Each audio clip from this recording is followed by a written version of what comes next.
오지 아니하셨는데 지금은 그분의 거룩한 사도들과 예언자들에게 성령으로 계시하여 주셨습니다. 그 비밀의 내용인즉 이방 사람들이 복음을 통하여 그리스도 예수 안에서 유대 사람들과 공동 상속자가 되고 함께 한 몸이 되고 약속을 함께 가지는 자가 되는 것입니다. 나는 이 복음을 섬기는 일꾼이 되었습니다. 내가 이렇게 된 것은 하나님께서 그분의 능력이 작용하는 대로 나에게 주신 그분의 은혜의 선물을 따른 것입니다.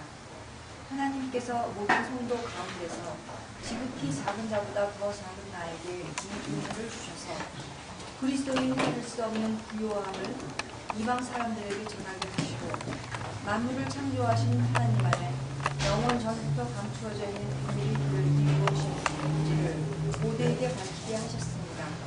그것은 이제 교회를 통하여 하늘에 있는 통치자들과 권세자들에게 하나님의 각가지 지혜를 알리시려는 것입니다. 이어서요? 이 일은 하나님께서 우리 주 그리스도 예수 안에서 통치하신 영원한 뜻을 따른 것입니다. 우리는 그리스도를 믿음으로써 그분 안에서 확신을 가지고 담대하게 하나님께 나아갑니다. 그러므로 여러분을 위하여 당하는 나의 환난을 보고서 여러분이 낙심하는 일이 없기를 바랍니다. 내가 당하는 환난은 여러분에게는 영광이 됩니다. 그랬어요? 14절부터 이어서 그러므로 나는 아버지께 무릎을 꿇고 빕니다. 아버지께서는 하늘과 땅에 있는 각 족속에게 이름을 붙여주신 분이십니다. 아버지께서 그분의 영광의 풍성하심을 따라 그분의 성령을 통하여 여러분의 속사람을 능력으로 강건하게 하여 주시고 믿음으로 말미암아 그리스도를 여러분의 마음속에 머물러 계시게 하여 주시기를 빕니다. 여러분이 사랑 속에 뿌리를 받고 서를 잡아서 모든 성도와 함께 여러분이 그리스도의 사랑의 너비와 길이와 높이와 깊이가 어떠한지를 깨달을 수 있게 되고 지식을 초월하는 그리스도의 사랑을 알게 되기를 빕니다. 그리하여 하나님의 온갖 충만하심으로 여러분이 충만하여지기를 바랍니다. 우리 가운데서 일하시는 능력을 따라 우리가 구하거나 생각하는 것 이상으로 더 넘치게 주실 수 있는 분에게 교회 안에서와 그리스도 예수 안에서 영광이 그대로 영원 무궁하도록 있기를 빕니다.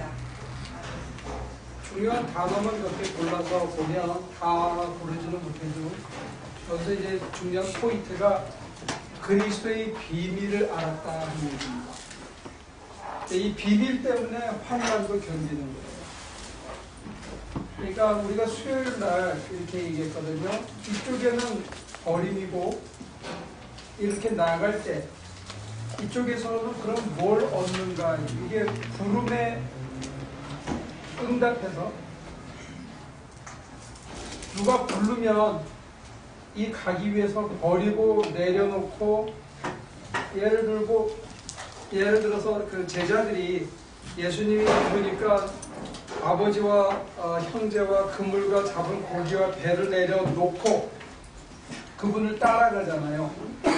그러니까 누군가가 부르시고 여기서 버린다는 얘기하고 따라간다는 얘기하고 동일한 단어인데 사실은 우리는 주님을 따라가면서 뭘 얻을 수 있는가 여기에 관심이 있어요. 근데 오늘날에는 주님을 따라가면 물질적인 축복이 있다 걔네들 얘기하는데 이 얘기도 요즘은 조금 시들해졌어. 왜냐면 한인들의 경제가 워낙 어려워져가지고 이게 잘 안 되는 거예요. 교회도 문 닫는 판에 이거 계속 얘기하니까 설득력이 없거든. 그러니까 이것도 지금 약간 시들해요. 그래서 제가 열심히 그 차 타고 다니면서 설교하시는 것들을 내용을 들어보면 이 얘기가 많이 줄고 참아야 된다. 고난이 변해서 금방 좋아진다. 이런 얘기들을 하는데 그것도 사실은 이 성경의 그거하고는 조금 달라요. 근데 여기서 버리고 따라가는 데 있어서 이 모멘텀이 뭐냐? 이 모멘텀이. 그리고 계속 따라갈 수 있는 게 뭐냐 했을 때 바울의 얘기를 들으면 그리스도의 비밀을 깨닫기 때문이래요. 저와 여러분들이 그가 부르셨을 때 네 하고 따라갈 수 있는데 따라가려면 현실적으로는 엄청난 희생이 따르고 포기가 따르고 자기를 내려놓아야 되는 게 따르거든요. 그래서 이게 힘들어서 못 따라가는 경우가 많이 있어요. 예를 들면 부자 청년이 가진 걸 모두 가난한 자에게 나눠주고 너는 따르라 했을 때 못 따라가고 아버지 장사 지내는 사람한테 1년을 줘버리고 그건 죽은 자에게 맡기고 넌 나를 따르라 했을 때 못 따라가고 또 우리가 주님을 따라갈 때 버려야 할 거 내려놓을 게 많으니까 못 따라가는 게 많이 있는데 실제로 따라갈 수 있는 모멘텀은 바로 그리스도의 비밀을 체험하기 때문에 그렇습니다. 그 얘기는 뭐냐면 여러분들이 결단을 하기에 어려운 이유 중에 하나는 가장 큰 이유는 그리스도가 왜 이렇게 내게 원하시는지 그 비밀을 확실히 못 받아들이기 때문에 그렇습니다. 그런 의미에서 사실은 신비적인 체험이 필요합니다. 비밀이라는 것 자체가 신의 비밀이거든요. 미스티리우스 이런 그 헷갈리는 이런 의미가 아니고 또는 환상적인 이런 뜻이 아니고 이 미스티시즘이라는 것은 신의 비밀이에요. 하나님의 비밀을 여러분들이 알면 진통스럽고 어렵고 힘들더라도 또 따라갈 수 있게 된다는 거예요.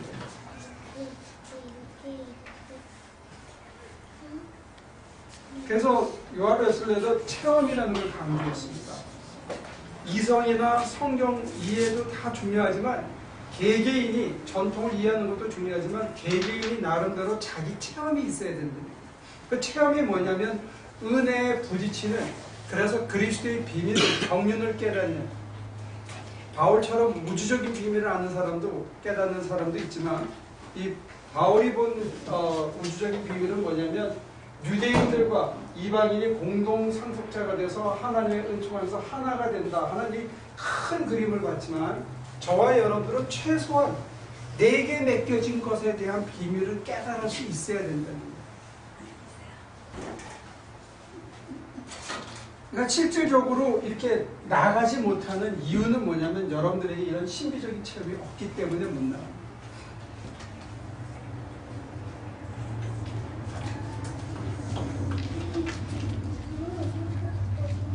슈퍼볼을 보셔야 되는 여러분들에게 이런 갑갑한 얘기를 드려서 죄송하지만 거꾸로 생각하면 이 비밀을 깨닫게 되면 어떤 일이 벌어지냐면 하나님의 사랑의 넓이와 깊이와 높이를 깨닫게 되고 동시에 하나님의 충만하심이 우리 속에 충만케 되는 삶이 시작된다는 거예요. 이 도대체 이게 뭐냐 이게 우리가 교회에서 사실을 누려야 되는 거거든요. 목사로서는 이게 제일 안타까운 거예요. 왜냐? 교인들이 이걸 누려야 될 특권이 있다는 거예요. 우리한테는 하나님의 사랑의 넓이와 깊이와 높이 그리고 하나님의 충만하심, 케이오스를 보시기에 좋은 것으로 변화시켜가는 창조의 권능이 우리 속에서 넘쳐야 되는 그런 특권을 우리가 갖고 있다는 거예요. 이게 너무 황당하게 들리면 이게 문제가 있는 거예요. 그러니까 우리가 기대하는 것을 얻지는 못하지만 하나님은 뭔가 주시고자 하는 게 있다는 거예요. 우리가 그걸 누리기를 원하시는 게 있는데 이게 우리의 기대치하고 엇갈려 있는 것뿐이지 내가 그분의 비밀을 깨닫고 그 신비에 접하고 나면 내 인생을 풍성케 하고 차고 넘치게 이걸 self-surpasse이라고 그래요. 계속 자기 증가하는 마치 그 맑은 샘에서 물이 계속 나오면 넘치잖아요. 그러나 계속 맑은 물이 유지되는 것처럼 그걸 self-surpasse이라고 그러죠. 그걸 충만이라고 그래요.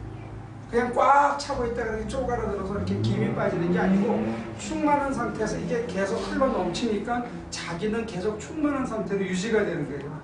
그러나 때로는 허해지더라도 하나님을 신뢰하기 때문에 하나님의 계획을 다시 받고 다시 재충만해지고 이게 된다는 거죠. 그런 맥락에서는 오늘 우리가 이걸 누리고 살아야 되는 특권을 갖고 있는데 이걸 못 누리는 게 사실은 안타까운 거예요. 그리고 이게 신앙의 목표가 돼야 된다는 거예요. 이걸 통해서 하나님의 영이 하나님의 사랑의 깊이와 넓이와 높이를 깨닫고 그의 사랑이 우리 안에서 충만해서 계속 넘치면 우리가 어떤 사람이 돼요?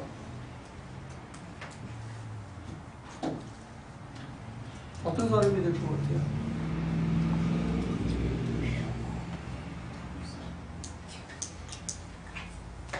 이걸 비슷한 게 뭐냐면 여러분들이 트라스디아스를 갔다 오거나 아니면 처음에 막 성령 체험을 해서 방언을 하거나 할 때 그러고 나서 사람들을 쳐다보면 다 천사처럼 보이고 다 사랑스럽게 보이던 때가 잠깐 있었어요.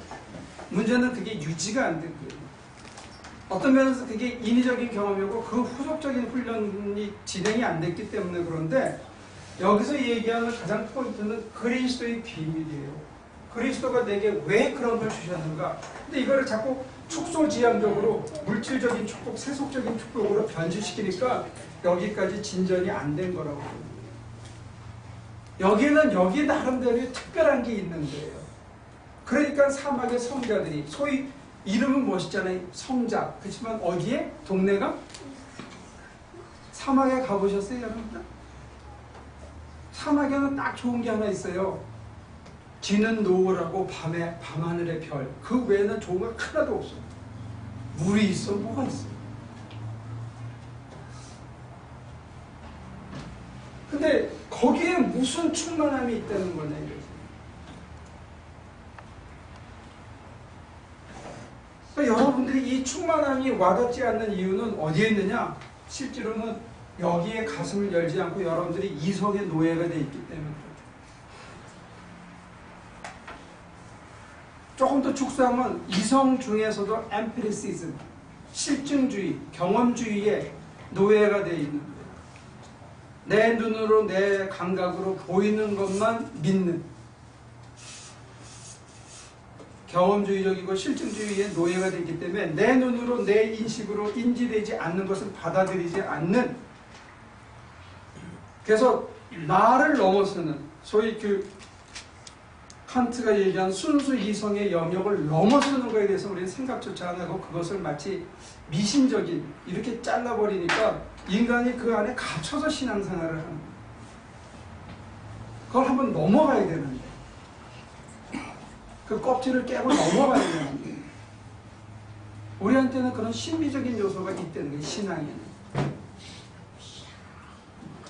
내 이성이 다가 아니라는 거예요. 칸트의 표현을 빌리더라도 내 속에 초롱초롱 빛나는 이 양심의 빛, 이건 어디서 왔을까? 적어도 이런 진지한 물음이라도 있어야 되는데 우리는 내가 보는 게 다야. 내 손에 쥔 게 다야. 내가 생각할 수 있는 게 이게 다야. 그건 너무의 뭐가 있다니까요.